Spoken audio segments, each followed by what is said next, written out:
ಫೈಟ್ಗೆ enter ಆಗ್ಬೇಕಾದ್ರೆ ಕಾಂತರಾಜ ಅಗಸಾಗಿ ನಿಮ್ mind set ಹೇಗಿರುತ್ತೆ ಸರ್? ಹೊಡಿಲ್ಲ ಓಡಿಸ್ಕೋ ಅಷ್ಟೇ. ಸ್ಪೋರ್ಟ್ಸ್ ಅಲ್ಲಿ ಕಾಂಪಿಟೇಷನ್ ಜಾಸ್ತಿ ಇದೆ ಅಂತ ಹೇಳ್ತಾರೆ. ಮಕ್ಕಳು ಸ್ಕೂಲ್ಗೆ ಹಾಕ್ತೀರಾ, ಎಲ್ರು ಡಾಕ್ಟರ್ ಆಗ್ತಾರ, ಎಲ್ರು ಇಂಜಿನಿಯರ್ ಆಗ್ತಾರ, ಎಲ್ರು IAS ಆಗ್ತಾರ? ಇಲ್ಲ. ಮತ್ ನಿಮ್ ಮಕ್ಳಿಗೆ ಸ್ಪೋರ್ಟ್ಸ್ ಆಗ್ದಾಗ ಎಲ್ರು ಒಲಿಂಪಿಕ್ ಮೆಡಲಿಸ್ಟ್ ಆಗ್ತಾರ? ಯಾಕೆ ಅದನ್ನ ಬಯಸ್ತೀರಾ? ನಾನು ಇವತ್ತು ಹೊಡ್ಸ್ಕೊಂಡಿದೀನಿ, ಇವತ್ತು ಇವನ್ ಜೊತೆ ಮ್ಯಾಚ್ ಅಲ್ಲಿ ಸೋತಿದೀನಿ, ನಾನು ನಾಳೆ ಮತ್ತೆ ಹೊಡಿಬೇಕು, ಓಕೆ, ಕಮ್ ಬ್ಯಾಕ್ ಮಾಡ್ಬೇಕು. ಆ ಮೈಂಡ್ ಸೆಟ್ ಹೆಂಗ್ ಬರುತ್ತೆ? ಸ್ಪೋರ್ಟ್ಸ್ ಕೊಡುತ್ತೆ. ಜನ ನಿಮ್ಮನ್ನ ಹೇಗ್ ನೋಡ್ತಿದ್ರು? Everyone was thinking like he is the future of Indian MMA.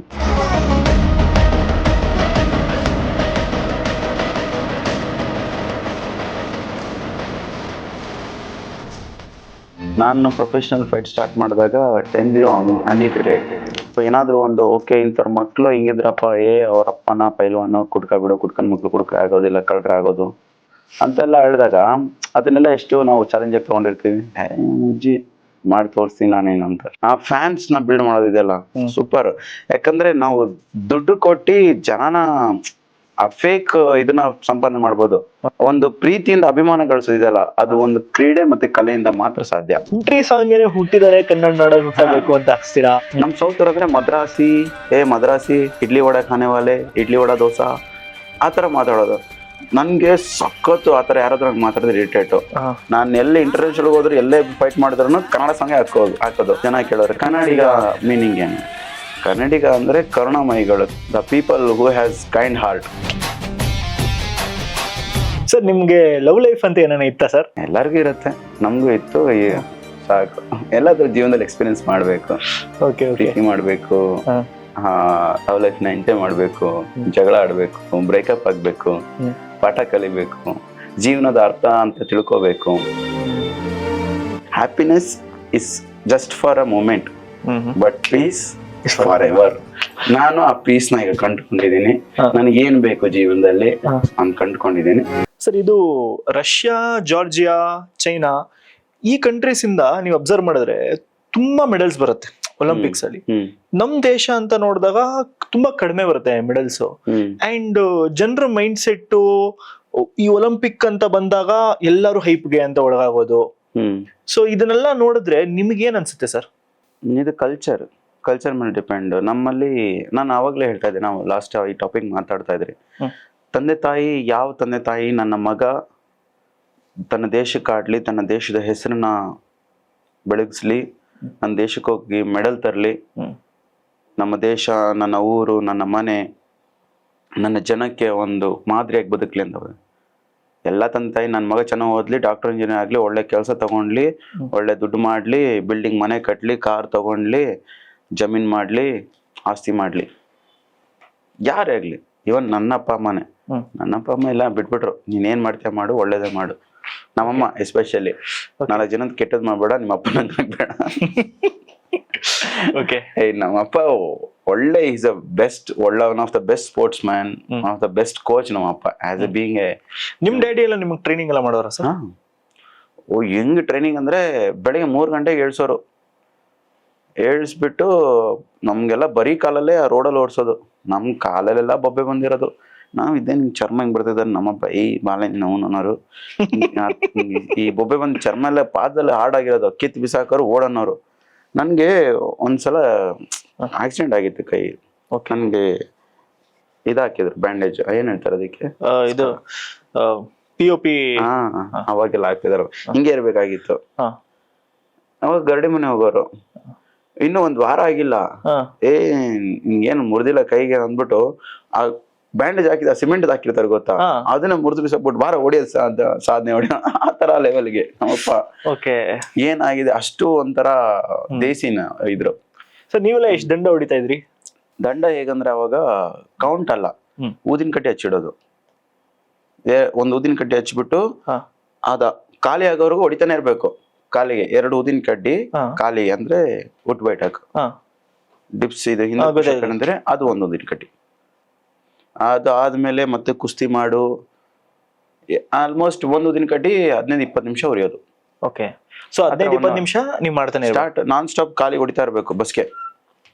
ಆ ತರ ಮೈಂಡ್ ಸೆಟ್ ಇತ್ತು. ಅಂದ್ರೆ ಇವಾಗ್ಲೂ ನನ್ನೊಂದು ಅವಾಗಿಂದ 15-16 ವರ್ಷದ ಫಿಸಿಕಲ್ ತೋರಿಸ್ತೀನಿ. ಜನ ಹೇಳ್ತಾರೆ ಏನಕ್ಕೆ ಈ ತರ ಈಗ್ಲೂನು ಈ ಲೆವೆಲ್ಗೆ ಈ ತರ ಫಿಟ್ನೆಸ್. ನನ್ಗೆ ಏನಂದ್ರೆ ನಾನು ಫುಲ್ ಫುಡ್ಡಿ, ನಾನು ಆಮೇಲೆ vegetarian. I love eating sweets, bakery foods ಎಲ್ಲ ತಿಂತೀನಿ, ಚೆನ್ನಾಗಿ ತಿಂತೀನಿ ನಾನು, ನನ್ಗೆ ಇಷ್ಟ. ಸೊ ನೀವು ವೆಜಿಟೇರಿಯನಾ? Non veg ಮುಟ್ಟಲ್ಲ? ಮತ್ ನೀವು ಎಗ್ ತಿಂತಾ ಇದ್ದೆ. ಮತ್ ನಿಮ್ ಪ್ರೋಟೀನ್ಗೆಲ್ಲ? ಪನೀರು, ವೆಜಿಟೇರಿಯನ್ ಫುಡ್ ಅಲ್ಲೂ ಇದೆ, ಕಂಪ್ಲೀಟ್ ಇದೆ, ಇಲ್ಲ ಅಂತ ಏನಿಲ್ಲ. ಸಪ್ಲಿಮೆಂಟ್ಸ್, ಪ್ರೋಟೀನ್ ಸಪ್ಲಿಮೆಂಟ್ಸ್ ತಗೊಳ್ತೀನಿ. ಅಂದ್ರೆ ನಮ್ಗೆ ಪ್ರಾಪರ್ ನ್ಯೂಟ್ರಿಷನ್ ನಾಲೆಡ್ಜ್ ಇತ್ತು ಅಂದ್ರೆ ನಾನ್ ವೆಜ್ ಬೇಕೇ ಬೇಕು ಅಂತ ಏನಿಲ್ಲ. ಸೊ ಅದೇ ಕೆಲವರು ಹೇಳ್ತಾ ಇದೆ ಈ ತರ ಹೇಗೆ ಅಂತ, ಫಿಸಿಕ್ ಮೇಂಟೈನ್ ಆ ಥರ. ಯಾಕಂದ್ರೆ ನಾವು ಆ ಟೈಮಲ್ಲಿ 12-13 ವರ್ಷದಿಂದಾನೇ ನಮ್ಮ ದೇಹನ ದಂಡಿಸ್ಬಿಟ್ಟಿದ್ದೀವಿ, ನಮ್ಮ ಮಸಲ್ ಮೆಮೊರಿ ಬಿಲ್ಡ್ ಮಾಡಿಬಿಟ್ಟಿದ್ದೀರಿ ಅದು. ಸೊ ನಾವೇನೇ ತಿಂದ್ರು ನಾವು ಅಷ್ಟು ಹಾರ್ಡ್ ವರ್ಕ್ ಮಾಡ್ತೀರಿ, ಅಷ್ಟು ಬೆವರು ಸುರಿಸ್ತೀರಿ, ನಾವು ತಿಂತೀರಿ. ನೀವು ಹಾರ್ಡ್ ವರ್ಕ್ ಮಾಡದೆ ಬೆವರು ಸುರಿಸದೆ ನಾನು ಪಿಜ್ಜಾ ತಿಂತೀನಿ, ಬರ್ಗರ್ ತಿಂತೀನಿ, ದಿನಕ್ಕೆ 5 ಜಾಮೂನ್ ತಿಂತೀನಿ, ಐಸ್ ಕ್ರೀಮ್ ತಿಂತೀನಿ ಅಂದ್ರೆ ಇಲ್ಲ. ನಾನು ಇಲ್ಲಿ ತಿಂತೀನಿ, ನನಗೇನಾದ್ರೂ ಬೇಜಾರಾಯ್ತಾ ಐಸ್ ಕ್ರೀಮ್ ಜಾಮೂನ್ ತಿಂತೀನಿ, ಹೋಗ್ಬಿಟ್ಟು ಪಿಜ್ಜಾ ತಿಂತೀನಿ, ಬರ್ಗರ್ ತಿಂತೀನಿ, ನನಗೆ ಖುಷಿ ಒಂಥರ ತಿನ್ಲಿಕ್ಕೆ. ಆಮೇಲೆ ನಿನ್ನೆ ಪಿಜ್ಜಾ ಎಲ್ಲ ತಿಂತೀನಿ, ಇವತ್ತು ಸ್ವಲ್ಪ ಎಕ್ಸ್ಟ್ರಾ ವರ್ಕೌಟ್ ಮಾಡಬೇಕು, ಆ ಮೈಂಡ್ ಸೆಟ್ ನಂದು. ನಾನು ಹಾರ್ಡ್ ವರ್ಕ್ ಮಾಡ್ತೀನಿ, ನಾನು ತಿಂತೀನಪ್ಪ, ಆ ತರ. ಈ ನಿಮ್ಮ MMA ಫೀಲ್ಡ್ ಅಲ್ಲಿ ಡೋಪಿಂಗ್ ಅಂತ ಮಾಡ್ತಾರಲ್ಲ, ಸೊ ಈ ಡ್ರಗ್ಸ್, ಪರ್ಫಾರ್ಮೆನ್ಸ್ ಎನ್ಹಾನ್ಸಿಂಗ್ ಮೆಡಿಸಿನ್ಸ್ ಅಂತೆಲ್ಲ ತಗೊಂಡಾಗ ಅವ್ರಿಗೆ ಗೊತ್ತಿರುತ್ತೆ ಅವರು ಬ್ಯಾನ್ ಆಗೋ ಸಾಧ್ಯತೆ ಇರುತ್ತೆ ಅಂತ, ಹಾಗೂ ತಗೊಂತಾರೆ. ಮತ್ತೆ ಅದು ಎಲ್ಲೂ ಸಾಬೀತಾಗಿಲ್ಲ ಅಂತ ಅಂದ್ರೆ ಬೇರೆ ಪ್ಲೇಯರ್ಸ್ ಮೇಲೆ ಹೇಗೆ ಎಫೆಕ್ಟ್ ಆಗುತ್ತದು? ಡೋಪಿಂಗ್ ಯಾಕೆ ಮಾಡ್ತಾರೆ? ನಾನು ವಿನ್ ಆಗ್ಬೇಕು, ಪರ್ಫಾರ್ಮೆನ್ಸ್ ಬರಬೇಕು. ಈಗ ನಮ್ಮಲ್ಲಿ ಇಂಡಿಯಲ್ಲಿ ಸಮ್ಟೈಮ್ಸ್ ಚೆಕ್ ಮಾಡ್ತಾರೆ, ಸಮ್ಟೈಮ್ಸ್ ಮಾಡಲ್ಲ. ನಮ್ಮ ಇಂಡಿಯಲ್ಲಿ ಚೆಕ್ ಮಾಡೋದು ನಾಡಾ ಅಂತ, ನ್ಯಾಷನಲ್ ಆಂಟಿ ಡೋಪಿಂಗ್ ಏಜೆನ್ಸಿ ಅವರು. ಸೊ ಅವರು most of the time olympic ಗೇಮ್ಸ್ಗೆ ತುಂಬ ಇದು ಕೊಡ್ತಾರೆ, ಪ್ರಿಫರೆನ್ಸು. ಸೊ ಹಾಗಾಗಿ ಸಮ್ಟೈಮ್ಸ್ ಏನಾಗುತ್ತೆ, ಈಗ ರೀಸೆಂಟಾಗಿ ಖೇಲೋ ಇಂಡಿಯಾ ಯೂನಿವರ್ಸಿಟಿ ಗೇಮ್ಸ್ ಎಲ್ಲ ನೋಡಿರ್ಬೋದು, ಎಲ್ಲ ರಿಲೇಲಿ ರೇಸಲ್ಲಿ ಎಲ್ಲ ಒಬ್ಬೊಬ್ಬರೇ ಓಡ್ತಾ ಇದ್ರು, ಮಿಕ್ದವರೆಲ್ಲ ಬರಲೇ ಇಲ್ಲ. ಕರೆಕ್ಟ್. ರೀಸೆಂಟ್ ಆಗಿ ಒಂದು ಹೌದು. ಯಾಕೆ ಮತ್ತೆ ಬಜರಂಗ್ ಪುನಿಯಾ ಅವರು ಕೂಡ ರೆಸ್ಲಿಂಗ್ ಅಲ್ಲಿ 4 years ಬ್ಯಾನ್ ಆಗ್ತಾರೆ. ಸೊ ಏನಕ್ಕೆ ಅಂದ್ರೆ ಪರ್ಫಾರ್ಮೆನ್ಸ್ ಸಮ್ಟೈಮ್ಸ್ ಕೆಲವರು ಅವ್ರ ಕೋಚಸ್ ಸಜೆಸ್ಟ್ ಮಾಡ್ಬೋದು, ಇಲ್ಲ ಅವರೇ ಪ್ಲೇಯರ್ಸೇ ಪ್ರಾಪರ್ ನಾಲೆಡ್ಜ್ ಇಲ್ದೇನೆ ಏನೋ ಒಂದು, ಈಗ ರಿಕವರಿ ಅಂತನೋ ಅಥವಾ ಇದು ಓಕೆ ತಗೊಂಡ್ರೆ ಇದು ಲೈಕ್ ಈಗ ನಾವು ಸಪ್ಲಿಮೆಂಟ್ಸ್ ಹೇಗೆ ತಗೊಳ್ತೀವಿ, ಪ್ರೋಟೀನ್, ಕ್ರಿಯಾಟಿನ್, ಹಾಗೆ ಅವ್ರು ಹೇಳ್ತಾರೆ ಇದು ಒಂದು ಸಪ್ಲಿಮೆಂಟ್ಸು ನೀನು ತಿಂದರೆ ಒಳ್ಳೆ ರಿಸಲ್ಟ್ ಬರುತ್ತೆ ಅಂತ ಕೊಡ್ಬೋದು. ಇಲ್ಲ ಕಲಬೆರಕೆ ಅಂತ ಏನು ಹೇಳ್ತೀವಿ, ಮಿಕ್ಸ್ಡ್ ಆ ಥರನೂ ಕೊಡ್ಬೋದು. ಪರ್ಪಸ್ಲಿನೂ ಮಾಡ್ಬೋದು, ನಾನ್ ಪರ್ಪಸ್ಲಿನೂ ಮಾಡ್ಬೋದು. End of the day result ಏನಂದರೆ ನನಗೆ ಪರ್ಫಾರ್ಮೆನ್ಸ್ ಬರಬೇಕು. ಈಗ ಪ್ರೆಷರ್ ಇರುತ್ತೆ, 2-3 ವರ್ಷದಿಂದ ಟ್ರೈನಿಂಗ್ ಮಾಡ್ತಾ ಇರ್ತಾರೆ, ಮೆಡಲ್ ಬರ್ತಾ ಇರಲ್ಲ, ನನಗೆ ಮೆಡಲ್ ಬೇಕೇ ಬೇಕು. ಈಗ ನಾನು ಮೆಡಲ್ ಮಾಡಿದ್ರೆ ನನಗೆ ಜಾಬ್ ಸಿಗತ್ತೆ, ಈಗ ನಾನು ಮೆಡಲ್ ಮಾಡಿದ್ರೆ ನಾನು ನೆಕ್ಸ್ಟ್ ಇಂಟರ್ನ್ಯಾಷನಲ್ ಆಡ್ಬೋದು, ನಾನು ಒಲಿಂಪಿಕ್ ಕ್ವಾಲಿಫೈ ಆಡ್ಬೋದು. ಈ ತರ ಒಂದು ಮೈಂಡ್ ಸೆಟ್ಗಳು. ಏನಾದ್ರೂ ಒಂದು ರೀಸನ್ ಇರುತ್ತೆ ಅವ್ರು ಏನಕ್ಕೆ ಡೋಪಿಂಗ್ ಮಾಡ್ತಾರೆ ಅನ್ನೋದು, ಒಂದು ಪರ್ಪಸ್ ಇರತ್ತೆ. ಬಟ್ ಡೋಪಿಂಗ್ ಮಾಡೋದು ತಪ್ಪೆ. ಈಗ ಬೇರೆ ದೇಶದಲ್ಲೆಲ್ಲ ಅಥ್ಲೀಟ್ಸ್ ಎಲ್ಲ ಮಾಡಲ್ಲ ಅಂತ ಇಲ್ಲ, ಬಟ್ ಅವರೆಲ್ಲ ಮಾಡಿದ್ರು ಪ್ರಾಪರ್ ಒಂದು ಸೈಂಟಿಫಿಕ್ ರೀಸನ್, ಸೈಂಟಿಫಿಕ್ ಒಂದು ಸಿಸ್ಟಮ್ ಮುಖಾಂತರನೂ ಮಾಡ್ತಾರೆ. ಈಗ ಆಸ್ ಎ ಪ್ಲೇಯರ್ ಅಲ್ಲಿ ಕೆಲವ್ರು ಏನ್ ಮಾಡ್ತಾರೆ, TRT ಅಂತ ಮಾಡ್ತಾರೆ, ಟೆಸ್ಟೋಸ್ಟೆರಾನ್ ರಿಪ್ಲೇಸ್ಮೆಂಟ್ ಥೆರಪಿ ಅಂತ. ಅದು ಏನಕ್ಕೆ ಮಾಡ್ತಾರೆ, ಯಾಕೆ ಮಾಡ್ತಾರೆ? ಸಮ್ಟೈಮ್ಸ್ ನಿಮ್ಮಲ್ಲಿ ಆ ಪ್ರೊಡಕ್ಷನ್ ಲೆವೆಲ್ ಕಮ್ಮಿ ಇದ್ರೆ ಎಷ್ಟು ಪರ್ಸೆಂಟೇಜ್ ಬೇಕು, with medical, with doctor prescription you can take it. Sometimes ಅದು ಜಾಸ್ತಿ ಡೋಸ್ ಆದಾಗ it will comes under doping, ಆ ಥರ maybe. See I am not expert in doping, I know that okay ಇದು ತೊಗೊಂಡ್ರೆ ಇದು ಡೋಪಿಂಗಲ್ಲಿ ಬರುತ್ತೆ.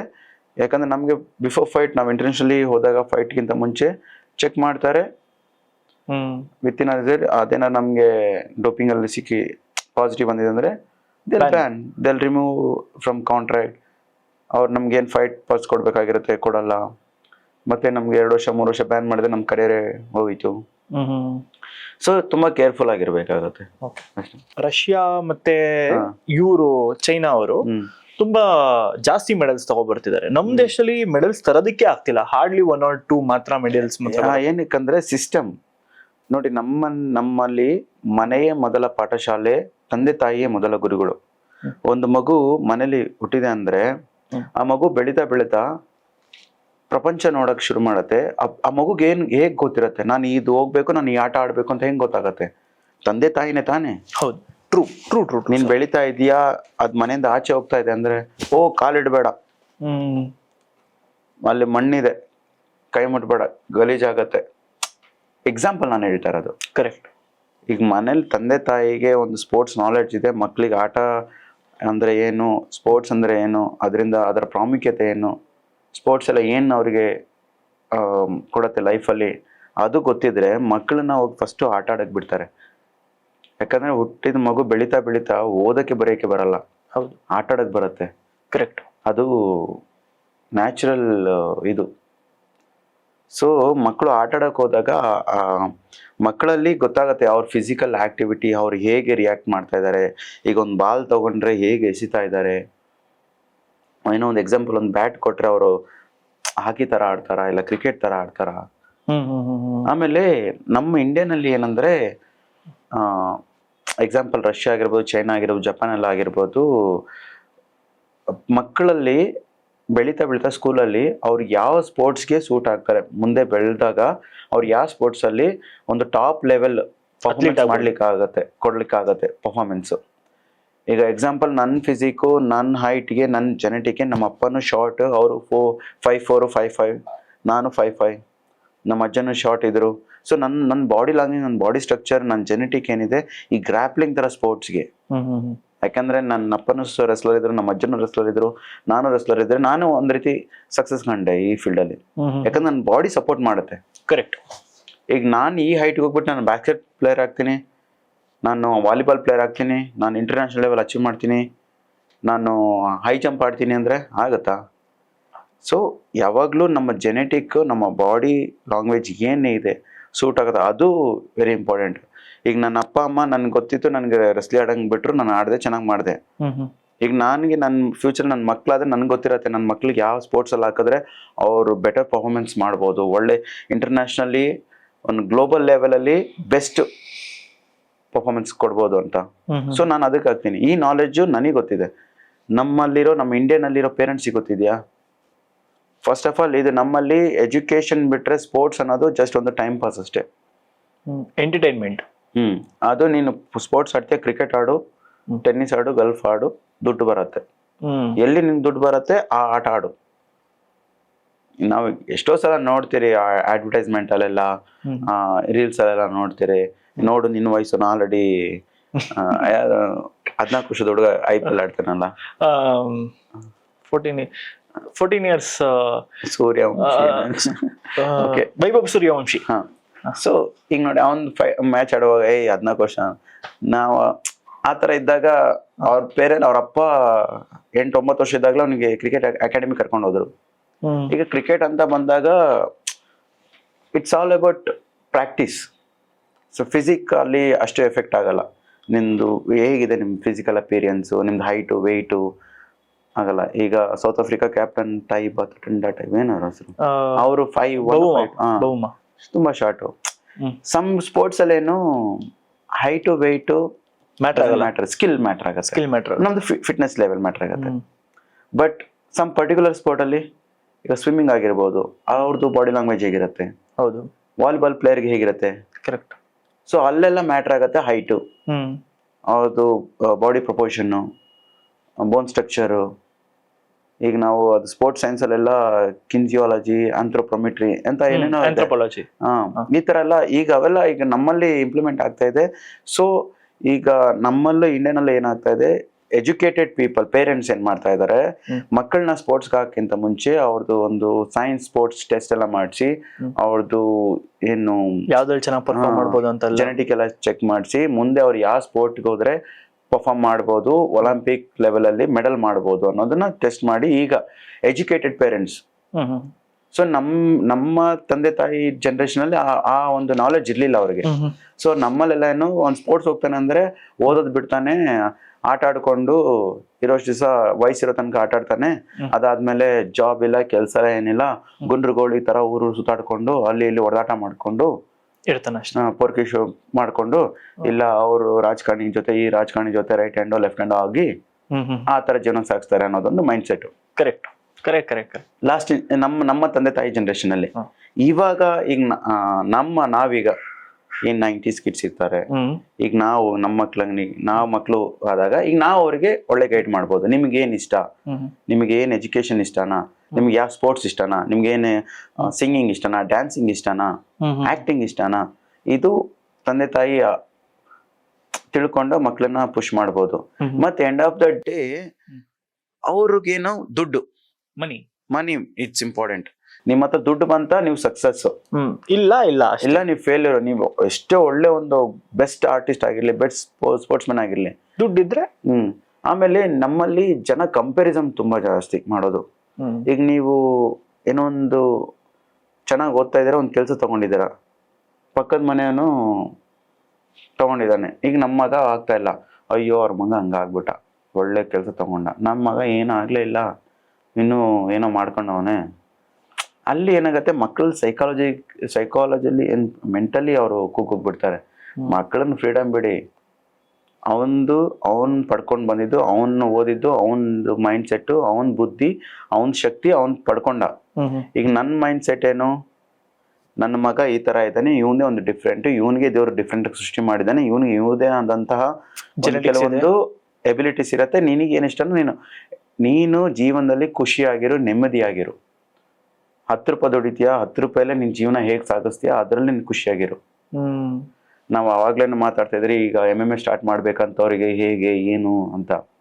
ನಾನು ಅವರಿಗೂ ಹೇಳೋದಷ್ಟೇ, ನೀವು MMA ಫೈಟರ್ ಆಗ್ತೀರಾ, ನೀವು ಸ್ಟಾರ್ಟ್ ಮಾಡ್ತೀರಾ ಅಂದ್ರೆ be ready to face everything, failure, success ಎಲ್ಲಾನು.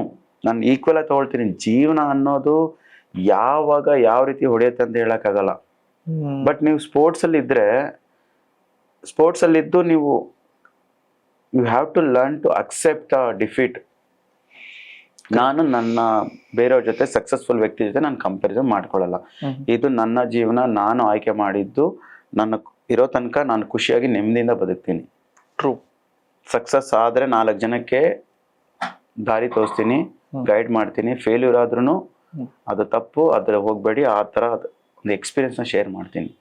ಈ ಮೈಂಡ್ ಸೆಟ್ ಇರಬೇಕು, ಕಂಪ್ಯಾರಿಸನ್ ಬೇಡ. ಅದೇ ನಮ್ಮ ಫ್ಯಾಮಿಲಿ, ನಮ್ಮ ಮೆಂಟಾಲಿಟಿ, ನಮ್ಮ ಪೇರೆಂಟ್ಸು ಇವರು ಫ್ರೀಡಮ್ ಕೊಟ್ಬಿಟ್ರೆ ಮಕ್ಕಳಿಗೆ ಸೂಪರ್ ಆಗಿರ್ತಾರೆ ಲೈಫಲ್ಲಿ. ಆಮೇಲೆ ಈಗ ಹಳ್ಳಿಯಲ್ಲಿ ಸ್ಮಾರ್ಟ್ ಟೌನ್ ಪೀಪಲ್ ಫೈಟರ್ ಆಗ್ಬೇಕು ಅಂತ ಇರ್ತಾರೆ. ಫೈಟರ್ ಆಗಕ್ಕೆ ಏನ್ ಬೇಕು ಮೇನ್ಲಿ? ಫಸ್ಟು ನಿಮ್ಮ ವಯಸ್ಸು ವೆರಿ ಇಂಪಾರ್ಟೆಂಟ್. ನನಗೀಗ 25 ವರ್ಷ ವಯಸ್ಸಾಗಿದೆ, ನನಗೆ ಫೈಟರ್ ಆಗ್ತೀನಿ ಅಂತ ಬರ್ತೀನಿ ಅಂದ್ರೆ ನಾನು ಬೇಡ ಅಂತೀನಿ. ನೀನು ಫೈಟರ್ ಆಗಬೇಕು, MMA ಫೈಟರ್ ಆಗಬೇಕು ಅಂದ್ರೆ ನಿನಗೆ ಸ್ಟ್ರೈಕಿಂಗ್ ಅಂದ್ರೆ ಬಾಕ್ಸಿಂಗ್, ಕಿಕ್ ಬಾಕ್ಸಿಂಗ್, ಮೊಯ್ಥಾಯ್, ಈ ತರ ಪಂಚ್ ಕಿಕ್ ಮಾಡೋ ಒಂದು ಗೇಮ್ ಬರಬೇಕು. ಮತ್ತೆ ಗ್ರಾಪ್ಲಿಂಗ್, ಜೂಡೋ, ರೆಸ್ಲಿಂಗ್, ಜಿಜುತ್ಸು ಅಂದ್ರೆ ಕೆಳಗೆ ಹಾಕೊಂಡು ಬೀಳ್ಸಿ, ಚೋಕ್ಸ್, ಲಾಕ್ಸ್, ಗ್ರೌಂಡ್ ಕಂಟ್ರೋಲ್, ಈ ತರ ಗೇಮ್ ನ ಕಲಿಬೇಕು. ನೀನು ಈ ಗೇಮ್ ನ ಕಲ್ತಿ ಅಮೆಚೂರ್ ಫೈಟ್ಸ್ ನ ಆಡಿ ಮತ್ತೆ ನೀನು ಪ್ರೊಫೆಷನಲಿ ಫೈಟ್ ಆಡ್ಬೇಕು ಅಂದ್ರೆ ಮಿನಿಮಮ್ 3 to 4 years ತಗೊಳತ್ತೆ. ನೀನ್ 29-30 ವರ್ಷ ಆದಾಗ ನೀನ್ ಪ್ರೊಫೆಷನಲಿ ಫೈಟ್ ಮಾಡ್ತೀಯ ಅಂದ್ರೆ ನಿನ್ ಬಾಡಿ ಸಪೋರ್ಟ್ ಮಾಡತ್ತಾ? ಕರೆಕ್ಟ್. ಕೆಲವರು ಹೇಳ್ತಾರೆ age is just a number. Foreigners ಎಲ್ಲ ಮಾಡ್ತಾರೆ 32-33. ಅವ್ರದ್ದು ಲೈಫ್ ಸ್ಟೈಲ್ ಗೊತ್ತಾ? ಕರೆಕ್ಟ್. ಅವ್ರೇನಾದ್ರು ಕೆಲ್ಸಕ್ಕೆ ಹೋಗ್ಬಿಟ್ಟು ಅವ್ರ ಅಪ್ಪ ಅಮ್ಮಂಗ್ ದುಡಿದ್ಬಿಟ್ಟು ಅವ್ರ ಅಪ್ಪ ಅಮ್ಮಂಗ್ ಸಾಕ್ಬೇಕಾ? ಕರೆಕ್ಟ್. ಅವರ ರಿಲೇಟಿವ್ಸ್ ದುಡ್ಡು ಕೊಡ್ಬೇಕು, ಏನಾದ್ರು ಒಂದು ಫಾರಿನಲ್ಲಿ ಮಾಡ್ತಾರೆ. ಯಾಕಂದ್ರೆ ಅವ್ರ ಲೈಫ್ ಸ್ಟೈಲ್ ಹಂಗಿರತ್ತೆ. ಅವ್ರು ನಮ್ ತರ ಫ್ಯಾಮಿಲಿ ಅಟ್ಯಾಚ್ಮೆಂಟ್, ಸೆಂಟಿಮೆಂಟಲ್ ಅಟ್ಯಾಚ್ಮೆಂಟ್ ಅಷ್ಟು ಇರಲ್ಲ. ಹೇಗೆ ನಮ್ಮ ಇಂಡಿಯನ್ಸ್ ಅಲ್ಲಿ ಇದೆ ಅಷ್ಟು. ಅವ್ರಲ್ಲಿ ಫ್ರೀಡಮ್. ಅವ್ರೇನಾದ್ರು ಒಂದ್ ಮಾಡ್ಬೇಕು ಅಂತ ಬಂದ್ರೆ ಅದನ್ನ ಮಾಡೇ ತಿರ್ತಾರ ಅವ್ರು. ನಮ್ಮಲ್ಲಿ ಈಗ ನಾನೇನೋ ಮಾಡಕ್ ಹೋಗ್ತೀನಿ ಅಂದ್ರೆ ಅಲ್ಲಿ ಊರಿನ ಬರುತ್ತೆ, ಕಾಂತು ಅಷ್ಟೇ, ಓಕೆ ಫೈನ್, ಮೈಂಡ್ ಅಲ್ಲಿ ಹೋಗುತ್ತೆ. ಸೊ ನಾನು ಇದು ನೆಗೆಟಿವ್ ಆಗಿ ಹೇಳ್ತಾ ಇಲ್ಲ, ನಾನು think reality, accept the reality. ನೀನ್ 18-19 years ಮಾಡು, ನೀನ್ 15 years ಮಾಡು, ಸ್ಟಾರ್ಟ್ ಮಾಡು. ನಾಟ್ ಓನ್ಲಿ MMA, ಬರೀ ಫುಲ್ MMA ಅಲ್ಲ, ಯಾವ್ದಾದ್ರು ಒಂದು ಪರ್ಟಿಕ್ಯುಲರ್ ಸ್ಪೋರ್ಟ್ ಸ್ಟಾರ್ಟ್ ಮಾಡು. Boxing, wrestling, judo, olympic related ಸ್ಪೋರ್ಟ್ಸ್ನ ಸ್ಟಾರ್ಟ್ ಮಾಡು. ನೀನು ಒಲಿಂಪಿಕ್ ಸ್ಪೋರ್ಟ್ಸ್ ರಿಲೇಟೆಡ್ ಸ್ಟಾರ್ಟ್ ಮಾಡಿದ್ರೆ ನಿನಗೆ ಮೆಡಲ್ ವಿನ್ ಆದಾಗ ಇನ್ ಫ್ಯೂಚರ್ ನೀನು ಓಕೆ, ಅದ್ರ ಜೊತೆಗೆ ನಾಟ್ ಓನ್ಲಿ ಸ್ಪೋರ್ಟ್ಸ್, ನೀವು ಎಜುಕೇಶನ್ ಮಾಡ್ತಾ ಹೋಗ್ಬೇಕು. ನನ್ಗೆ ಗೊತ್ತಿತ್ತು ನನ್ಗೆ ಓನ್ಲಿ ಸ್ಪೋರ್ಟ್ಸ್ ಕೆಲಸ ಕೊಡಲ್ಲ ಅಂತ, ಊಟ ಹಾಕಲ್ಲ ಅಂತ. ನಾನು ಓದ್ದೆ, ನಾನು 10th ಮುಗಿಸ್ಕೊಂಡೆ, 12th ಮುಗಿಸ್ದೆ, ಡಿಗ್ರಿ ಮುಗಿಸ್ದೆ. ಆಮೇಲೆ ನಾನು masters diploma in sports coaching and training ಮಾಡಿದೆ. ಯಾಕಂದ್ರೆ ನನಗೆ ಇರಬೇಕಾಗಿದೆ ಇದೇ ಫೀಲ್ಡ್ ಅಲ್ಲಿ. ನಾನು ಕೋಚಿಂಗ್ ಅಲ್ಲೇ ಇರ್ತೀನಿ. ನಾಳೆ ದಿವಸ ನಾನು ಆಟ ಆಡೋದು ಬಿಟ್ರು ನಾನು ಕೋಚಿಂಗ್ ಮಾಡ್ತೀನಿ ಅಂದ್ರೂ ನನಗೆ ನಾನು ಸರ್ಟಿಫೈಡ್ ಇರ್ಬೇಕು. ನಾನು ನಾಳೆ ದಿವಸ ನೀನ್ ಹೆಂಗ್ ಮಕ್ಳಿಗೆ ಹೆಂಗ್ ಹೇಳ್ಕೊಡ್ತಾ ಇದೆಯಾ. ನಾನ್ ಮಾಡಿರೋದು national institute of sports Patiala ಅಲ್ಲಿ ಸರ್ಟಿಫೈಡ್ ಕೋಚ್ ನಾನು. ಕರೆಕ್ಟ್. ನನ್ಗೆ ಯಾರು ಕ್ವಶನ್ ಮಾಡಂಗಿಲ್ಲ. ಸೊ ನಾನು ಕೋಚಿಂಗ್ ಬೇಸಿಕ್ ಇಂದ ಹಿಡಿದು ಎಲೈಟ್ ಲೆವೆಲ್ ವರ್ಗು ನಾನು ಕೋಚ್ ಮಾಡ್ಬೋದು. ನಾನು ಆ ಕೆಪಾಸಿಟಿ ಇದೆ. ನಾಳೆ ದಿವಸ ನಿನ್ಗೆ ಸ್ಪೋರ್ಟ್ಸ್ ನಿನಗೆ ಏನು ನಿನ್ ಅನ್ಕೊಂಡಿದ್ದು ಅಚೀವ್ಮೆಂಟ್ ಮಾಡೋಕ್ಕಾಗಿಲ್ಲ ಅಂದ್ರೆ ನಿನ್ನ ಲೈಫ್ನ ಹೇಗೆ ಕಂಡ್ಕೊಳ್ತೀಯಾ, ಯಾವ ಫೀಲ್ಡಲ್ಲಿ ಹೋಗ್ತೀಯಾ, ಯಾವುದಾದ್ರೂ ಒಂದು ಸ್ಕಿಲ್ಡ್ ಏನು ಹೇಳ್ತಾರೆ ಆ ವರ್ಡು, ಎಕ್ಸ್ಟ್ರಾ ಏನಾದರೂ ಒಂದು ಕಸ್ಬು ಇರಬೇಕು ನಿನಗೆ. ಒಂದೊಂದು ಇರಬೇಕು. ಓಕೆ ನನಗೇನಿಲ್ವಾ, ನಾಳೆ ದಿವಸ ನಾನು ಸ್ಪೋರ್ಟ್ಸ್ ಅಚೀವ್ ಮಾಡೋಕ್ಕಾಗಿಲ್ಲ, ನಾನು ಆಟ ಓಡಿಸ್ತಾರ ನನ್ನ ಜೀವನ ಸಾಗಿಸ್ತೀನಿ, ಆ ಮೈಂಡ್ ಸೆಟ್ ಬಿಲ್ಡ್ ಮಾಡ್ಕೊಳ್ಬೇಕು. ಕರೆಕ್ಟ್. ಯಾವನೇನಂದ್ರೆ ಇದು ನನ್ನ ಜೀವನ, ನಾನು ಸಾಗಿಸ್ಕೊಳ್ತೀನಿ. ನಾನೇನ ಹತ್ರ ಬಂದೇನು ಕೈ ಚಾಚಿ ಕೇಳ್ತಿಲ್ಲಲ್ಲ, ಸ್ವಾಭಿಮಾನ. ಈಗ ಮಕ್ಕಳನ್ನ ಪೇರೆಂಟ್ಸ್ ಏನಕ್ಕಂದ್ರೆ ನಾಟ್ ಓನ್ಲಿ ಮೆಡಲ್ ಹೊಡಿಲಿ, ಇಂಟರ್ನ್ಯಾಷನಲಿ ನಮ್ಮ ಇಂಡಿಯಾಗೆ ಮೆಡಲ್ ತಂದ್ಬಿಟ್ಟು ಸ್ಕಾಲರ್ಶಿಪ್ ದುಡ್ಡೆಲ್ಲ ಬರ್ಲಿ ಆ ತರ ಬಿಟ್ಟು ಮಕ್ಕಳನ್ನ ಸ್ಪೋರ್ಟ್ಸ್ಗೆ ಹಾಕಿದ್ರೆ ಏನು ಫಸ್ಟ್ ಥಿಂಗ್ ಅವ್ರ ಕಲಿಯೋದು ಡಿಸಿಪ್ಲಿನ್. ಕರೆಕ್ಟ್. ಲೈಫಲ್ಲಿ ನಾವು ಯಾವ ತರ ಡಿಸಿಪ್ಲಿನ್ ಬರಬೇಕು, ಬೆಳಗ್ಗೆ ಬೇಗ ಹೇಳ್ಬೇಕು, ಪ್ರಾಕ್ಟೀಸ್ ಮಾಡಬೇಕು, ಹೆಲ್ದಿ ಫುಡ್ ತಿನ್ಬೇಕು, ಕರೆಕ್ಟ್ ಟೈಮ್ ನಿದ್ದೆ ಮಾಡಬೇಕು, ರೆಸ್ಟ್ ಮಾಡಬೇಕು. ಆಮೇಲೆ ರೆಸ್ಪೆಕ್ಟ್.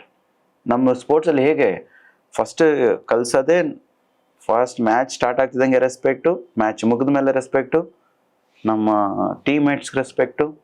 ಆ ರೆಸ್ಪೆಕ್ಟ್ ಕೊಡೋದು ಕಲ್ತಾಗ್ಲೇ ನಮ್ಮ ಫ್ಯಾಮಿಲಿ, ನಮ್ಮ ಫ್ರೆಂಡ್ಸು, ನಮ್ಮ ಟೀಚರ್ಸು, ಕೋಚಸ್ಸು, ಸ್ಪೋರ್ಟ್ಸ್ ನಮ್ಮಲ್ಲಿ ಒಂದು ರೀತಿ ನಮ್ಮ ಕ್ಯಾರೆಕ್ಟರ್ನ ಬಿಲ್ಡ್ ಮಾಡುತ್ತೆ. ಈಗ ಡಿಸಿಪ್ಲಿನ್ ಆಗಿರ್ಬೋದು, ರೆಸ್ಪೆಕ್ಟ್ ಆಗಿರ್ಬೋದು. ನಾನು ಫೀಲ್ ಮಾಡೋದು ನೆವರ್ ಗಿವ್ ಅಪ್ ಆಟಿಟ್ಯೂಡ್. ನೀವು ಒನ್ಸ್ ನೀವು ಸ್ಪೋರ್ಟ್ಸಲ್ಲಿ ಬಂದುಬಿಟ್ರೆ ಏನೇ ಆಗಲಿ ನಾನು ಮಾಡೇ ತಿರ್ತೀನಿ. ಈಗ ನನಗೆ ವಯಸ್ಸಾಯಿತು, ಈಗ ಕೆಲವ್ರು ಹೇಳ್ತಾರೆ ವಯಸ್ಸಾಯ್ತು ಈಗ ರಿಟೈರ್ ಮಾಡಬೇಕು, ಲಾಸ್ಟ್ 2 ಫೈಟು ಸೋತಿದ್ದಾನೆ. ಹಾಗೆ ನಾನು ಮುಂಚೆನೂ ಸೋತಿದ್ದೆ, ನಾನು 2 ಫೈಟು, ನಾನು ಮತ್ತೆ ಕಮ್ ಬ್ಯಾಕ್ ಮಾಡಿದೆ. ಆವಾಗಲೂ ಜನ ಮಾತಾಡಿದ್ರು, ನೀವು ನನ್ನ ಸ್ಥಾನದಲ್ಲಿ ನಿಂತ್ಕೊಂಡು ನೀವು ನನ್ನಷ್ಟು ಹಾರ್ಡ್ ವರ್ಕ್ ಮಾಡಿ ನನ್ನಷ್ಟು ಫೈಟ್ ಮಾಡಿ ಅವಾಗ ಹೇಳಿದ್ರೆ ನಾನು ಹೋಗ್ತೇನೆ, ನೀನು ಯೋಗ್ಯತೆ ಇದೆ ನನ್ನ ಬಗ್ಗೆ ಮಾತಾಡ್ಲಿಕ್ಕೆ. ನೀನು ಒಂದು ದಿವಸ ನೀನು ಆ ಕೇಜ್ ಒಳಗಡೆ ಕಾಲಿಟ್ಟಿಲ್ಲ, ಆ ರಿಂಗ್ ಒಳಗಡೆ ಕಾಲಿಟ್ಟಿಲ್ಲ, ಆ ಗ್ಲೌಸ್ ಹಾಕಿಲ್ಲ, ನೀನು ಆಚೆ ನಿಂತ್ಕೊಂಡು ಕಮೆಂಟ್ ಮಾಡಿದ್ರೆ ನಿಮ್ಮ ಕಮೆಂಟಿಗೆ ನಾನು ಒಪ್ಕೋಬೇಕಾ? ಅಯ್ಯೋ ಯಾರು. So depend on mind set. ಆ ನಾನು ಈ ಮಾತು ಏನಕ್ಕೆ ಕೇಳ್ತಿದ್ದೇನೆ ಅಂದ್ರೆ ನನ್ನಲ್ಲಿ ಇದೆ, ನನ್ನ I never give up until ನಾನೇನೋ ಅನ್ಕೊಂಡಿದ್ದೀನಿ ಅದು ಆಗೋವರೆಗೂ. ಓಕೆ, ಕಾಂತರ ಜಗ ಸಹ ಇಷ್ಟೆಲ್ಲ ಇಂಟರ್ನ್ಯಾಷನಲ್ ಫೈಟ್ ಆಡಿದ್ದಾನೆ, ಅವನ ಲೈಫ್ ಸ್ಟೈಲ್ ಏನು ಹೇಗಿದೆ, ಅಷ್ಟು ದುಡ್ಡು ಮಾಡ್ದ, ಏನು ಬೆಂಗಳೂರಲ್ಲಿ ಇಷ್ಟು ವರ್ಷ ಸ್ವಂತ ಮನೆ ಮಾಡ್ದ. ಈ ಮಾತುಗಳನ್ನ ಕೇಳಕ್ಕೆ ಆಡಕ್ಕೆ ನೀವು ಯಾರು ಅರ್ಹರೇ ಅಲ್ಲೇ ಅಲ್ಲ. Correct, true. ನೀವೇನಾದ್ರೂ ನಂಗೆ ದುಡ್ಡು ಕೊಟ್ರ, ಬಟ್ ಟ್ಯಾಕ್ಸ್ ಹಾಕಿದ್ರ, ಈವನ್ ನಮ್ಮ ರಿಲೇಟಿವ್ಸ್ ಇಷ್ಟು ವರ್ಷ ಅಂದ್ರೆ ಸ್ವಂತ ಮನೆ ಮಾಡ್ದ ಬೆಂಗಳೂರು, ಇಲ್ಲ ಬೇಡ, ಇರೋದ್ರಲ್ಲೇ ತೃಪ್ತಿ ಆಗಿದ್ದೀನಿ. ನಾನು ಹೇಳಿದ್ನಲ್ಲ, ನಾನು ಬೆಂಗಳೂರು ಬಂದಾಗ 15 ವರ್ಷ 40 ರೂಪಾಯಿ ಇಟ್ಕೊಂಡು ಬಂದವನು, ಇವತ್ತು ನಾನು ನನ್ನ ಸ್ವಂತ ಕಾರ್ ತಗೊಂಡಿದ್ದೀನಿ, ಒಳ್ಳೆ ಮನೇಲಿದ್ದೀನಿ. ರೆಂಟೆಡ್ ಮನೆ ಆದ್ರೂ ಪರವಾಗಿಲ್ಲ, ಒಳ್ಳೆ ಮನೇಲಿದ್ದೀನಿ. ನಂದೇ ಆದಂತ ಅಕಾಡೆಮಿ ಸ್ಟಾರ್ಟ್ ಮಾಡಿದ್ದೀನಿ. ನನ್ನ ಅಕಾಡೆಮಿಲಿ ತುಂಬಾ ಜನ ವರ್ಕ್ ಮಾಡ್ತಾ ಇದ್ದಾರೆ. So like I am living my dream life. ನಾನು ಏನ್ ಅನ್ಕೊಂಡಿದ್ದೆ ಅದ್ ಬದುಕ್ತಾ ಇದ್ದೀನಿ. ಹಾಗೆ 4 ಜನ ಮುಂದೆ ರೆಸ್ಪೆಕ್ಟ್ಫುಲ್ ಆಗಿದ್ದೀನಿ. ಏನೆಲ್ಲ ನೆಗೆಟಿವ್ ಆಗಿ ಮಾತಾಡಿದ್ರು ಆ ಥರ ಅಂತೂ ಇಲ್ಲಲ್ಲ. ಇನ್ನು ವಯಸ್ಸಾಯ್ತು ಯಾವಾಗ ಮದುವೆ ಆಗ್ತಾನೆ, ಅವಾಗ್ಲೇ ಇರುತ್ತೆ, ಇದೆಲ್ಲ ಇರುತ್ತೆ. ಆಯ್ತಪ್ಪ, ಓಕೆ, ಮದ್ವೆ ಅನ್ನೋದು ಒಂದು ಜೀವನದ ಒಂದು ಭಾಗ ಆಗ್ಲೇಬೇಕು ಪ್ರತಿಯೊಂದು ಸ್ಟೇಜಲ್ಲೂ. ಮದುವೆ ಆದ್ಮೇಲೆ ಏನು? ಕರೆಕ್ಟ್, ಸೇಮ್ ಅದೇ ಪ್ರೊಸೆಸ್. ಮಕ್ಕಳು ಬೆಳೆಸು, ಜೀವನ, ನಮ್ಗೆ ಎಂಡ್ ಆಫ್ ದ ಡೇ ಯಾರೋ ಒಬ್ರು ಬೇಕು. ನೀವೇ ಆ ಕಂಪೇನಿಯನ್ ಆಗ್ಬಿಟ್ಟಿದ್ರೆ, ಆ ಒಂದು ಪೀಸ್ ಕಂಡ್ಕೊಂಡಿದ್ರೆ, ಕಂಫರ್ಟ್ ಝೋನ್ ಅಲ್ಲಿದ್ರೆ, ಎಸ್ಪೆಷಲಿ ಈ ರಿಲೇಶನ್ಶಿಪ್ ಅಂತಂದಾಗ ಈಗಿನ ಜನರೇಷನ್ ಯಾವ ತರ ಇದೆ ನಮ್ಮಲ್ಲಿ, ಇನ್ನೊಂದು ನಮ್ಮ ಯಂಗ್ ಜನರೇಷನ್ ಮೈಂಡ್ ಸೆಟ್ ಹಾಳಾಗೋದಲ್ಲಿ ಈ ತರ ರಿಲೇಶನ್ಶಿಪ್ ಅಂತ ಬಂದಾಗ ಫೋಕಸ್ಡ್ ಇಲ್ಲದೆ ಇರೋದು, ನಮ್ಮ ಗೋಲ್ ಏನು ಅನ್ನೋದನ್ನ ಮರ್ತು ಬಿಡೋದು. ಹೌದು, ಒಂದು ಈಸಿ ಲೈಫಲ್ಲಿ ಇರ್ತಾರೆ, ಕಂಫರ್ಟ್ ಝೋನು. ಇಷ್ಟಪಟ್ಟಿದ್ದು ಹುಡುಗಿ ಜೊತೆಲಿದ್ದಾಳೆ, ಆರಾಮದಾಯಕ, ವೀಕೆಂಡ್ ಆಚೆ ಹೋಗು, ಮೂವಿಗೆ ಹೋಗು, ಟೈಮ್ ಸ್ಪೆಂಡ್ ಮಾಡು, ಎಷ್ಟು ಚಂದ ಅನ್ಸತ್ತೆ. ಅದು ಒಂದು ಲೆವೆಲ್ಗೆ, ಯಾಕಂದ್ರೆ ಆ ಏಜಲ್ಲಿ ಆ ಥರ ಇರತ್ತೆ. ಬಟ್ ಒಂದು ಸರ್ಟನ್ ಟೈಮ್ ಆಗ್ತಾ ಹೋದಾಗೆ ಸಮ್ಟೈಮ್ಸ್ ಎಲ್ಲ ರಿಲೇಶನ್ಶಿಪ್ಪು ಕೆಟ್ಟದು ಹಾಳಾಗತ್ತೆ ಅಂತ ಎಲ್ಲ. ಅಲ್ಲೂ ಕೆಲವರು ಜೆನ್ಯೂನ್ ಇರ್ತಾರೆ, ಲಾಯಲ್ ಇರ್ತಾರೆ, ಒಬ್ರಿಗೊಬ್ರು ಸಪೋರ್ಟಿವ್ ಆಗಿರ್ತಾರೆ. ಬಟ್ ಯಾವಾಗ ಈವನ್ ಬಾಯ್ ಆಗಲಿ ಗರ್ಲ್ ಆಗಲಿ, ಅವ್ರು ಯಾವುದೇ ಫೀಲ್ಡಲ್ಲಿ ಒಬ್ರು ಸಪೋರ್ಟಿವ್ ಆಗಿ ನೆವರ್ ಗಿವ್ ಅಪ್ ಇದ್ರೆ 100% ದೆಲ್ ಡೆಫಿನೆಟ್ಲಿ ಗ್ರೋ. ಎಷ್ಟೇ ಕಷ್ಟ ಆಗಲಿ, ನಾನು ಇದ್ದೀನಿ ಜೊತೆಗೆ, ನೀನು ಮಾಡ್ತಿದ್ಯಾ ಮಾಡು, ಸಕ್ಸಸ್ ಆದರೂ ಸೂಪರ್ ಫೈನ್, ಫೇಲ್ಯೂರ್ ಆದರೂ ನೋ ಫೈನ್, ನಾನು ಇರ್ತೀನಿ ನಿನ್ ಜೊತೆಗೆ, ಯಾವಾಗ್ಲೂ ಇರೋಣ, ಖುಷಿಯಾಗಿರೋಣ, ಇರೋದ್ರಲ್ಲೇ ತೃಪ್ತಿ ಇರೋಣ ಅಂತ ಯಾರಾದ್ರೂ ಹೇಳೋರು ಒಬ್ರು ಸಿಕ್ಬಿಟ್ರೆ, ಹುಡುಗ ಆಗ್ಲಿ ಹುಡುಗಿ ಆಗ್ಲಿ, ಹುಡುಗಿ ಇರ್ಲಿ ಇಲ್ಲ ಹುಡುಗ ಇರ್ಲಿ, ಸೂಪರ್ ಆಗಿರ್ತಾರೆ. ಅಂತವ್ರು ಸಿಗ್ಬೇಕಷ್ಟೇ. ಸಿಗಲ್ಲ ಈಗಿನ ಕಾಲದಲ್ಲಿ, ಎಲ್ಲ ಸ್ವಾರ್ಥಿಗಳ ಪ್ರಪಂಚ. Sir, coming to one last question of this session. Okay, what is Kantharaja ಅಗಸಾಸ್ ಡ್ರೀಮ್? ಡ್ರೀಮಾ? ಕನ್ಸು, ನಾವ್ ಇದನ್ನ ಮಾಡ್ತೀವಿ ಅಂತ ಈ ಟೈಮ್ ಫ್ರೇಮ್ ಅಲ್ಲಿ ನಾವ್ ಇದನ್ನ ಮಾಡೇ ಮಾಡ್ತೀವಿ ಅಂತ. ನಾನು ಅನ್ಕೊಂಡಿದ್ದು ಆ ಪ್ರೊಸೆಸಿಂಗ್ ನಡೀತಾ ಇದೆ. ನನ್ನ ಡ್ರೀಮ್ ಇದು ಒಲಿಂಪಿಕ್ ಮೆಡಲ್ ಆಗ್ಬೇಕು ಅಂತ. ಬಟ್ ಕೆಲವೊಂದು ಟೈಮ್ ಸರ್ಕಮ್ಸ್ಟಾನ್ಸಸ್ ಸಾಥ್ ಕೊಡದೆ ಇದ್ದಾಗ ಅದು ಚೇಂಜ್ ಆಗ್ತಾ ಹೋಗುತ್ತೆ. ಬಟ್ ಅದೇ ಪ್ರೊಸೆಸಿಂಗ್ ಇದ್ದೀನಿ. ನಾನಾಗಿಲ್ಲೋ ನನ್ನ ಸ್ಟೂಡೆಂಟ್ಸ್ನಾದ್ರೂ ನಾನು ಒಲಿಂಪಿಕ್ ಚಾಂಪಿಯನ್ ಮಾಡ್ತೀನಿ. ಸೊ ಅದೊಂದು ಕಾನ್ಫಿಡೆನ್ಸ್. ಇವತ್ತು ನನ್ನ ಡ್ರೀಮ್ ಇದೇನು, ಫಸ್ಟ್ ಸ್ಟಾರ್ಟ್ ಮಾಡಿದಾಗ ಹೇಳದ್ನಲ್ಲ, ಕುಡ್ಕನ್ ಮಕ್ಳು ಕುಡುಕರಾಗ್ತಾರೆ, ಕಳ್ಳನ ಮಕ್ಳು ಕಳ್ಳರಾಗ್ತಾರೆ, ನೋಡೋಣ ಇರಂಗ ಅಂಥವ್ರಿಗಂತೂ ಬಾಯಿ ಮುಚ್ಚಿದ್ದೀನಿ, ಆಯ್ತಾ. ಸೊ ಆ ಪ್ರೊಸೆಸಿಂಗ್ ಅಲ್ಲಿ ಇದ್ದಾಗ ಪ್ರತಿಯೊಂದು ಸ್ಟೇಜಲ್ಲೂ ಒಂದೊಂದು ಸ್ಟೆಪ್ಸ್ ನನ್ನ ಲೈಫಲ್ಲಿ ನಾನು ಇದು ಮಾಡಬೇಕು, ಮಾಡ್ತಾನೆ ಹೋಗ್ತಾ ಇದ್ದೀನಿ. ನಾನು ನೆಮ್ಮದಿಯಿಂದ ಬದುಕ್ತೀನಿ, ಖುಷಿಯಿಂದ ಬದುಕ್ತೀನಿ. ನನ್ನ ಡ್ರೀಮ್ ಅಂತ ಇದ್ದಿದ್ದು ಸಮ್ಟೈಮ್ಸ್ ಅದು ಹೇಳಬಾರ್ದು, ಹೇಳಿದ್ರೆ ಅದು ಅಚೀವ್ ಮಾಡ್ದಾಗ್ಲೇ ಅದೊಂದು ಖುಷಿ. ಓಕೆ, ಅಂಡ್ ಶಾರ್ಟ್ ಆಗಿ ಹೇಳ್ತೀನಿ. ಓಕೆ, ಹೇಳಿ. ನನ್ಗೆ ಆಸೆ ಇದ್ದಿದ್ದು,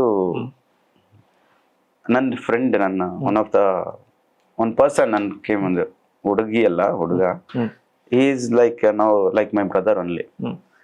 ಅವನ್ಗೆ ನಾನು ಹೇಳ್ತಾ ಇದ್ದೆ ಯಾವಾಗ್ಲೂ, ನನ್ನ ಲೈಫಲ್ಲಿ ಏನಾಗ್ತೀನಲ್ಲ ಅಟ್ನಲ್ಲಿ ಒಂದ್ ದಿವಸ 100 ಜನಕ್ಕೆ ಊಟ ಹಾಕುವಷ್ಟು ಅಂತ ಒಂದು ಶಕ್ತಿ ಕೊಡ್ಬೇಕು ದೇವ್ರು ನನಗೆ ಅಂತ. ಅವ್ನು ನನ್ ಮೈಂಡ್ ಸೆಟ್ ಹೆಂಗ್ ಚೇಂಜ್ ಮಾಡೋದಂದ್ರೆ, 100 ಜನಕ್ಕೆ ಅಂತ ಯಾಕೆ ಯೋಚನೆ ಮಾಡ್ತೀಯ, 100 ಫ್ಯಾಮಿಲಿಗೆ ಅಂತ ಯೋಚನೆ ಮಾಡು. 100 ಫ್ಯಾಮಿಲಿ ಅಂದ್ರೆ ಎಷ್ಟು ಜನ ಆಗ್ಬೋದು, ಅಲ್ಲಿ 1000 ಮೇಲೆ ಆಗ್ಬಿಡತ್ತಲ್ಲ. ಈ ತರ ಥಿಂಕಿಂಗ್ ಮಾಡಕ್ ಶುರು ಮಾಡು ಅಂದ. ಸೊ ಆ ವ್ಯಕ್ತಿ ನನ್ನ ಲೈಫ್ ಬಂದ್ಮೇಲೆ ಒಂದು 3 years ಆಯ್ತು. ಅಲ್ಲಿವರೆಗೂ ಐ ವಾಸ್ ಲೈಕ್ ಒಂಥರ ಇದ್ರಲ್ಲೇ ಇದ್ದೆ, ದೊಡ್ಡದಾಗಿ ಯೋಚನೆ ಮಾಡಕ್ ಶುರು ಮಾಡ್ತಿಲ್ಲ. ನಮ್ ಜೀವನದಲ್ಲಿ ಒಬ್ಬ ವ್ಯಕ್ತಿ ಬೇಕು, ನಮ್ಮ ಕೆಪಾಸಿಟಿ, ನಮ್ಮ ಕೆಪಾಬಿಲಿಟಿನ ರಿಯಲೈಸ್ ಮಾಡೋರು. ಕರೆಕ್ಟ್. ನನ್ಗೆ ಆ ವ್ಯಕ್ತಿನ ನಾನು ಆಲ್ವೇಸ್, ಅವ್ರಿಗೆ ನನ್ಗೆ ಡೈರೆಕ್ಟ್ ಆಗಿ ಸಹಾಯ ಮಾಡ್ತಾರೋ ಬಿಡ್ತಾರೋ, ಬಟ್ ನನ್ನ ಮೈಂಡ್ ಸೆಟ್ ನ ಚೇಂಜ್ ಮಾಡಿದ್ರು, ನನ್ನ ಥಿಂಕಿಂಗ್ ಲೆವೆಲ್ನ. ನನ್ನ ಈ ಮಾತು ಹೇಳಿದಾಗ ಅವ್ನು ನಂಗೆ ಹೇಳಿದ್ನಲ್ಲ, ಹೌದಲ್ಲ, ನನ್ಗಾಗತ್ತೆ. ನಾನು ಯಾಕೆ 100 ಜನಕ್ಕಷ್ಟೇ ನಾನು ಒಂದು ಆ ಲೆವೆಲ್ಗೆ ಸಹಾಯ ಮಾಡಬೇಕು, 100 ಫ್ಯಾಮಿಲಿ ಅಂತ ಅನ್ಕೋ, ಆ 100 ಫ್ಯಾಮಿಲಿಯಿಂದ 1000 ಆಗಲಿ, ಈ ಥರ ಥಿಂಕ್ ಮಾಡು. ನಾನು ಹೇಳ್ತಿದ್ದೆ, ನನ್ಗೆ ಜಾಸ್ತಿ ಒಂದು 4 wheeler ಬೇಕು, ಒಂದು ಕಾರ್ ದೊಡ್ಡದೇ ತಗೋ. ನಿನ್ನ ಆಗತ್ತೆ ಅಂದ್ರೆ ಆಗತ್ತೆ, ಆಗಲ್ಲ ಅಂದ್ರೆ ಆಗಲ್ಲ. ಸೊ ಯಾರಿಗ್ ಗೊತ್ತಿತ್ತು, 40 ರೂಪಾಯಿ ಹಿಡ್ಕೊಂಡು ಬಂದ ಹುಡುಗ ಇವತ್ತು ಒಂದು ಪಾಡ್ಕಾಸ್ಟ್ ಅಲ್ಲಿ ಮಾತಾಡ್ತಾ ಇದ್ದಾನೆ. ಕಾಂತರಾಜ ಅಗಸ 4 ಜನಕ್ಕೆ ಇನ್ಸ್ಪಿರೇಷನ್ ಆಗ್ಬೇಕು. ನೀನ್ ದುಡ್ಡು ಮಾಡ್ತೀಯೋ ಬಿಡ್ತೀಯೋ ಸೆಕೆಂಡ್ರಿ, ನೀನ್ ಇಷ್ಟ ಬಂದಂಗ್ ಬದುಕ್ತಿದ್ಯಾ, ಒಂಟಿ ಆಗಿದ್ಯಾ ತೊಂದ್ರೆ ಇಲ್ಲ, ನೆಮ್ಮದಿಯಿಂದ ಬದುಕ್ತಾ ಇದ್ಯಾ, ಖುಷಿಯಿಂದ ಬದುಕ್ತಿದ್ಯಾ. ನಾನು ಸಂತೋಷ, ಹ್ಯಾಪಿನೆಸ್ ಅನ್ನೋದು ಈ ಕ್ಷಣ ಮಾತ್ರ. ನಾನು ಎಲ್ಲೋದ್ರು ಎಲ್ಲರ ಹತ್ರ ಹೇಳೋದಷ್ಟೇ, ನಾನೀಗ ಒಂದು ಕಾರ್ ತಗೋಬೇಕು, ಕಾರ್ ತಗೊಂಡೆ, ಒಂದು 10 ದಿವಸ ಓಡಿಸ್ದೆ, ರೋಡ್ ಟ್ರಿಪ್ ಮಾಡಿದೆ, ಹ್ಯಾಪಿನೆಸ್ ಕಮ್ಮಿ ಆಗತ್ತೆ. ಮನೆ ತಗೊಂಡೆ, ಬಂಗ್ಲೆ ತಗೊಂಡೆ, ಸೂಪರು, ಓಕೆ, ಮನೆ ಎಷ್ಟು ದಿವಸ ಹ್ಯಾಪಿನೆಸ್ ಅದು ಕಮ್ಮಿ ಆಗತ್ತೆ. ಇಷ್ಟಪಟ್ಟಿದ್ದು ಹುಡುಗಿ ಸಿಕ್ಕದ್ಲು, ಮದ್ವೆ ಆದೆ, ಮಕ್ಳು ಮಾಡ್ಕೊಂಡೆ, ಆಯ್ತು. ಬಟ್ ಹ್ಯಾಪಿನೆಸ್ಗಿಂತ ಫೈಂಡ್ ಪೀಸ್. ನಿನ್ನಲ್ಲಿ ನೀನು ಒಂದು ಪೀಸ್ನ ಕಂಡುಕೊಳ್ಕೊ. ಆ ಪೀಸ್ ಹೇಗೆ ಕಂಡುಕೊಳ್ತೀಯ ಅದು ನಿನಗೆ ಬಿಟ್ಟಿದ್ದು. ನಿನಗೇನು ಪೀಸ್ ಬೇಕು, ನೀನು ಪೀಸ್ನ ಯಾವಾಗ ಕಳ್ಕೊಳ್ತೀಯಾ, ಯಾವ್ದಾರು ಹಿಂದೆ ಓಡ್ತೀಯ ನೋಡು, ನನಗಿದು ಬೇಕು, ನನಗಿದು ಬೇಕು ಬೇಕು ಬೇಕು ಅಂತ. ನನಗೆ ಮೆಡಲ್ ಹೊಡಿಬೇಕು, ನಾನು ಚಾಂಪಿಯನ್ ಆಗಬೇಕು, ಓಡ್ತೀಯ. ಅಲ್ಲಿ ಓಡಕ್ಕೆ ಹೋದಾಗ ನನ್ನ ಪೀಸ್ನ ಕಳ್ಕೊಳ್ಳೋದು. ಆ ಮೆಡಲ್ ಅಂತ ಇರ್ಬೋದು, ಅಥವಾ ನನಗೆ ಸಕ್ಕದಾಗಿದೆ ಬೆನ್ಸ್ ಗಾಡಿ, ಆ ಗಾಡಿ ತಗೋಬೇಕು, ಅಯ್ಯೋ ಯಾವ ತಗೋತಿ ಅದರಿಂದ ಹೋಗ್ತಾ ಇದ್ರೆ ನನಗೆ ಅದು ಪೀಸ್ ಆಳೋದು. ನಾನು ಅದು ತಗೋಬೇಕಾ ಪ್ರೊಸೆಸ್ ಏನಿದೆ, ನಾನು ಏನು ಮಾಡಬೇಕು. ಓಕೆ, ನನ್ನ ಪ್ರೀತಿಸಿದ ಹುಡುಗಿ, ಒಂದು ಹುಡುಗಿ ಇಷ್ಟ ಅದ, ನನಗೆ ಪ್ರೀತಿಸ್ಬೇಕು, ಅವಳಿಂದ ಹೋಗ್ತಾ ಇದ್ರೆ ಎಲ್ಲಿ ನೆಮ್ಮದಿನೇ ಇರಲ್ಲ. ಓಕೆನಾ? ಸೊ ಈಗ ಆ ಹುಡುಗಿ ಇಷ್ಟಪಡಬೇಕು, ಇಲ್ಲ ನಾನು ಕಾರ್ ತಗೋಬೇಕು, ಇಲ್ಲ ನಾನು ಮನೆ ತಗೋಬೇಕು, ನಾನು ಚಾಂಪಿಯನ್ ಆಗ್ಬೇಕು ಅಂದ್ರೆ ಏನ್ ಪ್ರೊಸೆಸ್? ಕರೆಕ್ಟ್. ಆ ಪ್ರೊಸೆಸ್ಗೆ ಸ್ಟಿಕ್ ಆಗಿ, ಟ್ರೂ, ಆ ಪ್ರೊಸೆಸ್ಗೆ ಸ್ಟಿಕ್ ಆದ್ರೆ okay, every day 1 step at a moment. ಆತರ ಇವತ್ತು ನಾನು 1% ನಾನು ಇಂಪ್ರೂವ್ ಆಗ್ತೀನಿ, ಆ ಪ್ರೊಸೆಸ್ಗೆ ಸ್ಟಿಕ್ ಆಗಿ. ಹೋಗ್ತಾ ನಮ್ದು ಗೋಲ್ಗೆ ರೀಚ್ ಆಗ್ತೀವಿ. ನಮ್ದು ಆ ಪೀಸ್ಗೆ, happiness is just for a moment, but peace for ever. ನಾನು ಆ ಪೀಸ್ನ ಈಗ ಕಂಡುಕೊಂಡಿದ್ದೀನಿ. ನನಗೇನ್ ಬೇಕು ಜೀವನದಲ್ಲಿ ನಾನು ಕಂಡುಕೊಂಡಿದ್ದೀನಿ. ಓಕೆ, ಸಮ್ಟೈಮ್ಸ್ ಒಬ್ನೇ ಇದ್ದಾಗ ಅನ್ಸತ್ತೆ, ಪಕ್ಕದಲ್ಲಿ ಯಾರಾದ್ರೂ ಜೋಡಿಗಳನ್ನ ನೋಡಿದಾಗ, ಬಟ್ ಫೈನ್. ಅದ್ರ ಲೈಫ್ ನೋಡಿದೀನಿ ನಾನು. ಅವ್ರು ಯಾವ ಮೈಂಡ್ ಸೆಟ್ ಅಲ್ಲಿ ಇರ್ತಾರೆ, ಯಾವ ಏನು ಅಲೆಯಲ್ಲಿ ಇರ್ತಾರೆ ನನ್ಗೆ ಗೊತ್ತು. Okay fine, let them enjoy their moment. Okay, thank you God. ಈ ದಿನ, ಈ ಕ್ಷಣಕ್ಕೆ, ಈ ಸ್ಥಿತಿಗೆ ನನಗೆ ಇಟ್ಟಿದ್ಯಾ. Always thankful to God. ಲೈಫಲ್ಲಿ ಏನೆಲ್ಲ ಆಗಿದೆ ಒಳ್ಳೇದಕ್ಕೆ ಆಗಿರೋದು, ಇನ್ನು ಮುಂದೆನೂ ಆಗೋದೆಲ್ಲ ಒಳ್ಳೇದಕ್ಕೆ. ಕಷ್ಟ ಬಂದ್ರೂ ನನ್ನ ಸ್ಟ್ರಾಂಗ್ ಮಾಡ್ಲಿಕ್ಕೆ ಅಂತಾನೆ. But I am happy, I am always thankful to God. ನನ್ನ ಲೈಫಲ್ಲಿ ಯಾರ್ಯಾರೆಲ್ಲ ಬಂದಿದ್ದಾರೆ, ಪಾಠ ಕಲಿಸಿದ್ದಾರೆ, ಕಲ್ತ್ಕೊಂಡು ಹೋಗಿದ್ದಾರೆ, ಯಾರಿಗೂ ಯಾವತ್ತಿಗೂ ಹೇಟ್ ಇಲ್ಲ. ದೇವರೆಲ್ಲರಿಗೂ ಒಳ್ಳೇದ್ ಮಾಡ್ಲಿ, ನನಗೂ ಒಳ್ಳೇದ್ ಮಾಡ್ಲಿ, ಇನ್ನೂ ಒಳ್ಳೇದ್ ಮಾಡ್ಲಿ, ಚೆನ್ನಾಗಿರ್ಲಿ ಅಷ್ಟೇ. Thank you so much sir for being a part of this show. Okay, this would be the most memorable day forever